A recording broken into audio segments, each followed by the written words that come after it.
তো আজকে যেহেতু বৃষ্টি হচ্ছিল, আমার একটা আঁকার স্কুল আছে বাচ্চাদের জন্য, সেই স্কুলে আজকে বিশেষ কেউ আসেনি, একজন দুজন এসেছিলো। পুরো পুরো বৃষ্টি হচ্ছিল বলে অনেকেই আসেনি।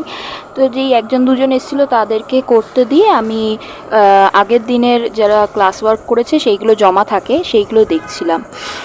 তো হঠাৎ করেই একটা খাতা আমার বিশেষ করে নজর কাড়লো, কারণ ও খুব বলছিল যে আমি ফ্ল্যাগ আঁকবো ফ্ল্যাগ আঁকবো। তো আমি 15 আগস্টের আঁকা তো অলরেডি এক সপ্তাহ আগে একটা থিম দিয়ে করিয়েছিলাম।